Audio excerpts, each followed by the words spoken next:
Happy Christmas, all. I'm not sure if you can hear me over the wind, but a big storm is coming in today, and it's Christmas morning. Actually, I've been up since before sun. You can see the waves are crashing. The gulls are taking advantage of the strong wind to try to get their breakfast. But it's going to be a very odd Christmas day because the temperature is going to be in the 60s Fahrenheit and the wind is going to be about 70 miles per hour. So today's vlog, our Christmas Day vlog, is going to be a sort of hodgepodge or a kind of a stocking filled with little treasures of just random bits and bobs of things. So I hope everyone is having a lovely, lovely Christmas day. We are having an interesting, white-capped, windy Christmas morning, and let's hope we don't lose power.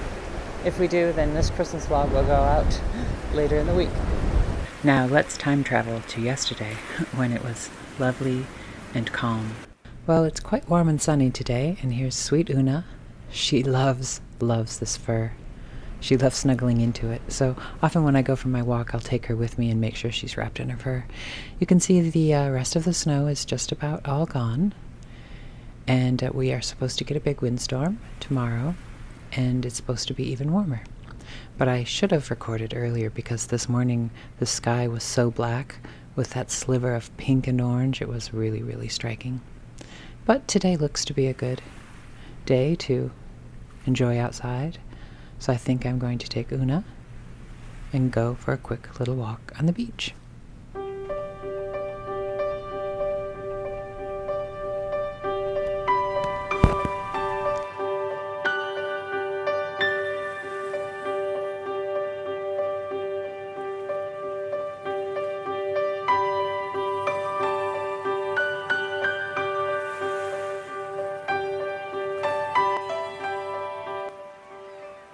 By the Sea, a poem by Emily Dickinson.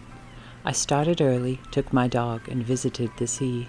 The mermaids in the basement came out to look at me, and frigates in the upper floor extended hempen hands, presuming me to be a mouse, aground upon the sands. But no man moved me till the tide went past my simple shoe, and past my apron and my belt, and past my bodice too, and made as he would eat me up, as holy as a dew, upon a dandelion sleeve, and then I started too. And he followed close behind. I felt his silver heel upon my ankle, then my shoes would overflow with pearl. Until we met the solid town, no man he seemed to know, and bowing with a mighty look at me, the sea withdrew.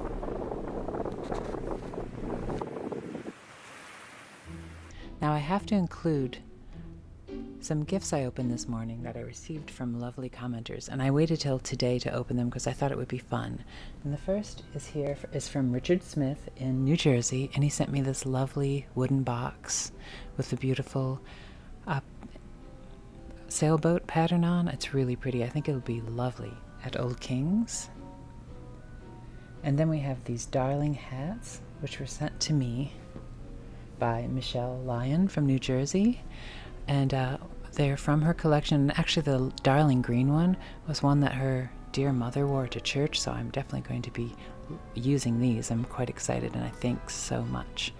And these beautiful handmade things are from a follower, Rosie, in Dublin, Ireland, and these are made by her mother. I didn't get her mother's name, but I guess her mother was a part of the Irish Patchwork Society, so I'm so honored to have these. And again, I wish I had opened these before Christmas, but now they will be part of Christmas next year, and I think probably these would be lovely at Old King's. And this stocking is so adorable. So much work went into them, and you can it even opens. You could put little treasures or candy canes inside. So thank you so much, Rosie from Dublin. And then these also, I probably, if I had opened these before Christmas, but I wanted to wait till today. A darling follower from Indiana, Rebecca, sent me these. And they're so lovely. Sorry, the color isn't very good. I shot it early this morning, but they all have shades of pink. So these are all going to go on the pink Christmas tree. Well, the little bird is just white, but it has silver in it, so I'll probably still put it on the tree. And my hubby said, you need to use that bird in one of your hats, because I love to make my hats over. But look at how darling the llama with the little pink Christmas tree, and this beautiful little nutcracker fairy animal in pink.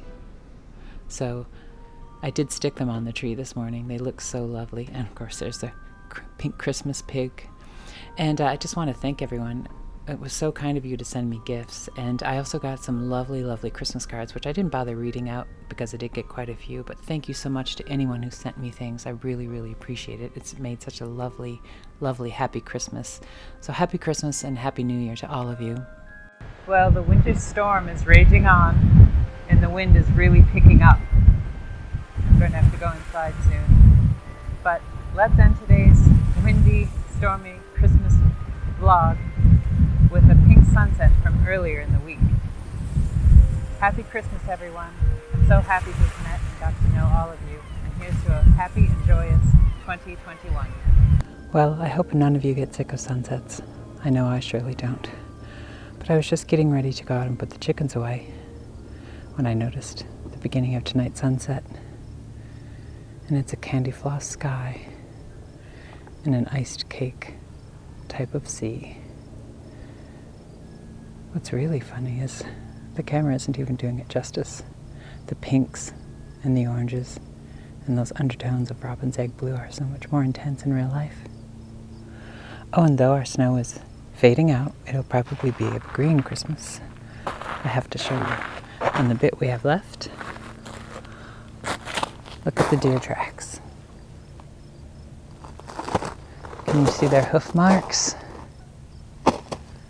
Which I'm not complaining, because most likely they're eating down the bittersweet. Eat away, dear, but leave my hosta alone. Although my hosta are safely put to bed for the winter. Can you hear the chickens in the distance? Just about now, during that candy floss hour, is when they start settling in for the night. They're fast friends, all of them, but they squabble and peck over who gets the best roost every night, like clockwork. Well, so the sun sets on another day here at Bunny Hall. The bittersweet, asleep for now, waiting to have its attack on me come spring. And just a tiny bit of snow left to make the crunching sound we all so love.